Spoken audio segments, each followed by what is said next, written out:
आज हम आपको एक ऐसी कहानी बताने जा रहे हैं जिस पर यकीन कर पाना बड़ा असंभव है, पर यह कथा सत्य है। श्री गीता प्रेस की पुस्तक पर इस कहानी का वर्णन किया गया है। यह कहानी हमें सचेत करती है, हमें अपने जीवन के प्रति कितना संस्कारमय बनाना चाहिए। तो बढ़ते हैं एक पुण्यमय कथा की ओर।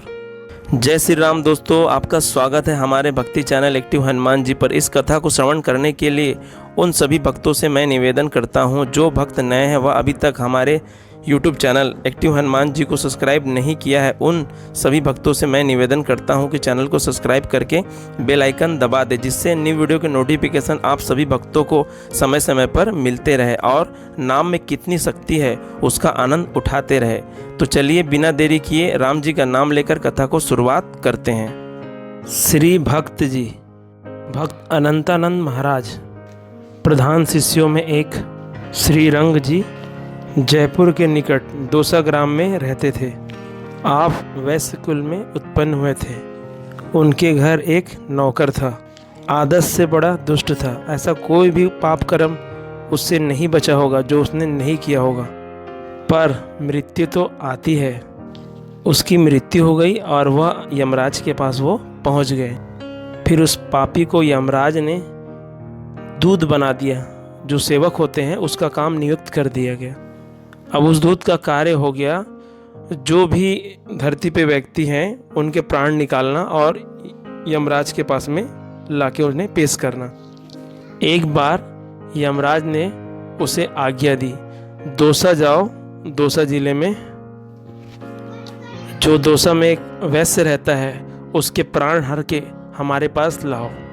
अब जैसे ही दूत यमराज की आज्ञा मानकर प्राणों को हरने के लिए दोसा गांव में वो निकल पड़ा। उस गांव को देखकर उसे याद आ गया, यह तो मेरा ही गांव है। इस गांव में श्री रंग जी के पास में नौकरी किया करता था और वह कितने सज्जन इंसान हैं। क्यों न मैं बंजारे को मारने से पहले रंग जी से मिल कर आऊं। ऐसा सोचकर श्री रंग जी के पास में वह पहुंचा। श्री रंग जी रात्रि के समय विश्राम कर रहे थे।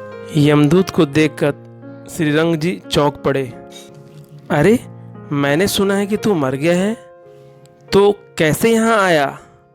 तो यमदूत ने कहा, मालिक आपने ठीक ही सुना है, मैं मर चुका हूँ, पर मैं यमदूत बन गया हूँ। यहाँ एक बंजारा रहता है, उसके प्राण हरने आया हूँ। श्री रंग जी ने कहा, अभी तो पूर्ण स्वस्थ है, थोड़ी देर पहले हमारे यहाँ से एक सामान लेकर अपने घर गया है। फिर यमदूत ने कहा, महाराज हमें पता है, पर उनके यहाँ एक बैल है, उनके हम सींग में बैठ जाएंगे और बैठने के बाद उनके पेट फाड़ करके उनके प्राण चले जाएंगे। फिर हम उसे लेके हम अपने यमराज के पास लेके चले जाएंगे। तब श्री रंग जी ने पूछा कि आप लोग सबके साथ ऐसे ही करते हो क्या? तो यमदूत बोला, नहीं, हम लोग केवल पापियों के साथ ऐसा करते हैं। भगवान के भक्तों की ओर तो हम देख भी नहीं पाते, न सोच पाते हैं। अतः मैं आपको सलाह देने आया हूँ, जो जीवन बचा है वो भगवत भक्ति में आप लगा दो। मैंने आपका नमक खाया है, इसीलिए मेरे मन में एक भाव उत्पन्न हुआ और मैं आपके पास आ गया। मैं आपको सचेत करता चलूँ कि जितना आपका जीवन बचा है परमात्मा की भक्ति में लगा दो। तब यमदूत कहने लगा, यदि आपको मेरे बातों में यकीन न हो तो चलिए हमारे साथ। फिर यमराज के दूत और महाराज दोनों निकल पड़े बंजारे के यहाँ। और ऐसे भी मैं सिर्फ आपको ही दिखा दूंगा और किसी को नहीं दिखाई दूंगा। जो मैंने आपको बात बताई है उन्हीं के अनुसार ही वहाँ पे वह घटना होगी। पहले तो श्री रंग जी को यकीन नहीं हुआ। तब श्री रंग जी पूछने लगे, क्या सभी को आप जो ऐसे ही दंड देते हो? फिर यमदूत ने कहा, जिसका जैसा कर्म होता है उसके अनुसार उसको सजा मिलती है। यह कहकर बंजारे का प्राण हरने के उद्देश्य से उसके घर की ओर चला। पर यमदूत के कहने पर श्री रंग जी उसके साथ बंजारे के घर आ गए। वहां जाकर देखा श्री रंग जी ने बंजारा अपने घायलों को भूसी खिला रहा था। बार बार जो बैल है वो अपना सिर हिला रहे थे, उससे चारा खिलाने में उनको दिक्कत हो रही थी। इस प्रकार बंजारे ने 3 बार प्रयास किया बैल को अपने हाथों से खिलाना, मगर बैल ने माना ही नहीं। ठीक उसी समय बंजारे को क्रोध आया, दोनों हाथों से बैल के सींगों को पकड़ लिया। ठीक उसी समय यमदूत जाकर बैल के सींगों पर बैठ गया। अब तो काल की प्रेरणा से बैल ने क्रोध पर भरकर अपने सींग से ऐसा प्रहार किया कि बंजारे का पेट ही फट गया, उसकी आंतें बाहर निकल आई, पर उसी समय वह मृत्यु को प्राप्त हो गया। जब श्री रंग जी ने यह सारी घटना देखी, वह उन्हें यकीन नहीं हुआ। मन ही मन विचार करने लगे, ये कैसी प्रेरणा है। अचानक यह यमदूत आते हैं और काल की प्रेरणा से जीव के प्राण निकाल देते हैं। अब तो उनके मन में बड़ा भय बैठ गया।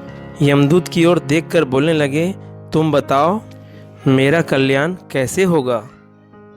फिर यमदूत जो श्री रंग जी के यहाँ नौकर हुआ करते थे, कहने लगा, महाराज इस समय भक्त अनंता जी दुनिया के महान संत हैं, आप उनकी शरण में चले जाओ, आपका कल्याण कर देंगे।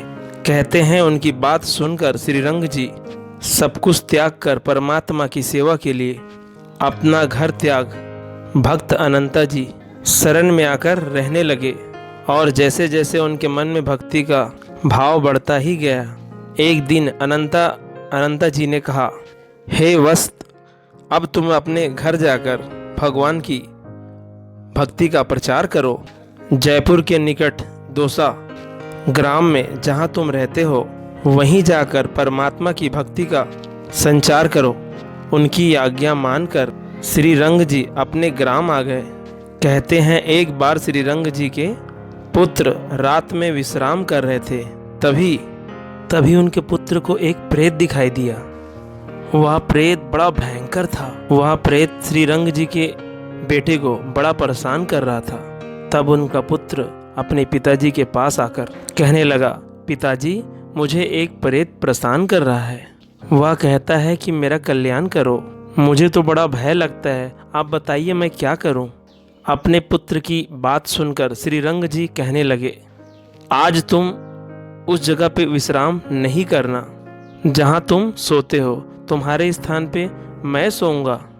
जैसे ही श्री रंग जी वहां सोने गए, वैसे ही प्रेतात्मा उन्हें भी परेशान करने लगी। तब श्री रंग जी ने उन पर क्रोध करके गंगा जल लेके श्राप देने का प्रयास किया। वैसे ही क्षमा मांगते हुए प्रेत ने उनसे आग्रह किया, उनसे निवेदन किया कि मैं आपका नाम सुनकर मैं आपके शरण में आया हूँ। मेरे जाति के लोग अपना जीवन आपकी कृपा से संवार चुके हैं आपके पास, अब आप मुझ पर कृपा कीजिए, मेरा कल्याण कीजिए। तब भक्त श्री रंग जी ने पूछा, प्रेत योनि किस प्रकार प्राप्त हुई। फिर प्रेत आत्मा बताने लगा कि मैं जाति का सुनार हूँ। पराई स्त्री के साथ प्राय संबंध बनाने के दंड के कारण मेरी पत्नी होने के बाद भी मैंने पराई स्त्री से संबंध बनाने का प्रयास किया लगातार, उसी की वजह से मुझे यह प्रेत योनि प्राप्त हुई है। अपने उद्धार का उपाय जानकर मैं आपके पास चला आया, अब आप मेरा उद्धार कीजिए। प्रेत की दृढ़ता युक्त वाणी सुनकर श्री रंग जी ने दया आ गई। उन्होंने श्री राम नाम का अमृतमन जल लेकर उनके ऊपर डाल दिया। कहते हैं कि उसी समय प्रेत दिव्य रूप में परिवर्तित होकर भगवान के धाम की ओर चला गया। तो भक्त श्री रंग जी ने अपने जीवन में अनेक जीवों का उद्धार किया। तो यह सत्य घटना हमें सचेत करती है, जो परमात्मा के भक्त होते हैं उनके समक्ष यमदूत प्रकट होकर उनको सही मार्ग बता देते हैं। इसलिए हमारा जीवन जितना शेष बचा है, हम उसे परमात्मा की भक्ति में लगा दें। परमात्मा की भक्ति में लगने से हमें यमराज कोई भय नहीं रहता। जीवन में आने वाली सारी कठिनाइयाँ हमारी समाप्त हो जाएगी। महापुरुषों के ये सारी बातें सुनकर ज्ञान लेकर उनके मार्ग में हम चले। जितने भी हमारे महापुरुष हैं उनकी बातों को सुनकर उनके बताए हुए मार्ग में चले, उनकी आज्ञा का पालन करें। जितने भी साधु संत की बातों को सुनकर हमारे जीवन में एक नया उद्देश्य, नया उमंग, नकारात्मक जितनी शक्तियाँ होती है सब खत्म हो जाती है, पॉजिटिव सब आ जाता है। ऐसे पुण्य आत्माओं, पुण्य महाराज, साधु संत को साष्टांग दंडवत प्रणाम हम करते हैं। हमारा बारंबार उनको हमारा प्रणाम है, प्रणाम है। अगर गुरु न होते तो हमें मार्ग नहीं मिलता, क्योंकि भगवान इस कलयुग में सबके पास तो नहीं आते, लेकिन गुरु बन के हमें ज्ञान जरूर देते हैं। हमें गुरु के बताए हुए मार्ग में जरूर चलना चाहिए, तभी हमारा कल्याण है। माफ़ करना और शांत रहना सीखिए, ऐसी ताकत बन जाओगे कि पहाड़ भी अपना रास्ता दे देगी। जीवन में जीत और हार तो हमारी सोच बनाती है। जो मान लेता है हार जाता है, जो ठान लेता है वह जीत जाता है। दिल में जज्बात और व्यवहार में इज्जत भी होनी चाहिए। सिर्फ दिल में मोहब्बत मोहब्बत मोहब्बत चिल्लाने से एक गलत फहमी अच्छे से अच्छे रिश्तों को भी तोड़ देती है। फिर यह बताइए, वह रिश्ता अच्छा कैसे जो एक गलत फहमी से टूट गया। वह रिश्ता तो मौका ढूंढ रहा था। रिश्ता मजबूत तो वहाँ होता है, हजारों गलत फहमियाँ हो तो भी रिश्ता बना रहे। भगवान के प्यारे भक्तों, आपने देखा किस तरह भगवान उनकी मदद करते हैं, उनकी रक्षा करते हैं जो भगवान के आश्रित होते हैं, जो नाम जप करते हैं, जिनका श्रद्धा और भाव होता है, जिनका भगवान के प्रति अटूट विश्वास होता है, अच्छे मार्ग में चलने वाला। इन सब की मदद करने भगवान स्वयं किसी न किसी रूप में आके उन्हें समझाते हैं, चाहे वो यमदूत के द्वारा हो, चाहे किसी भी साधु संत के द्वारा हो, उनका मार्गदर्शन करते हैं। कोई भी माता पिता ये नहीं चाहेगा कि हमारा बच्चा खराब बन जाए। वो तो चाहेंगे कि हमारा बच्चा जो है अच्छा बने, बुद्धिमान बने, जो लोगों को समझाने लगे। यही उनकी प्रेरणा रहती है। तो आप अच्छा बनिए, भगवान पे विश्वास करिए, नाम जप निरंतर करिए। कार्य आपको जो भी कोई भी कार्य कर रहे हो, बस उसी कार्य को करते रहिए और नाम जप करते रहिए। 10 दिशाओं से भगवान उनकी रक्षा करते हैं। कलयुग का उनके ऊपर कोई प्रभाव नहीं पड़े। और जो भी आपने नाम जप किया है, समय आने पर उस नाम जप का फल अवश्य मिलेगा। यह अटल सत्य है। यह कथा मन को छू लिया हो तो सभी भक्तों से निवेदन है, कमेंट में जय श्री राम जरूर लिखिए, जिससे भगवान के पावन नामों का अच्छे वीडियो आपके सामने प्रस्तुत कर सके, जिससे भटके हुए लोगों को भगवान की राह पर आ सके, जिससे उनका उद्धार हो सके। और आप लोगों के साथ अगर कोई चमत्कार हुआ हो या किसी तरह का कोई भी अनुभव हो तो आप ज़रूर हमें बताएं। व्हाट्सएप के वॉइस के माध्यम से आप बता सकते हैं, जिससे आपके चलते और लोगों का उद्धार हो सके, जिससे भगवान नाम के प्रति उनका विश्वास बढ़ जाए। अभी तक के लिए इतना ही। मिलते हैं एक नए टॉपिक के साथ। हम जल्द ही एक और श्री राम नाम की महिमा को बताने के लिए चमत्कारी वीडियो के साथ वापस आएंगे। तो चलिए सब मिलकर बोलते हैं प्यार से, जय श्री राम जय श्री राम जय श्री राम।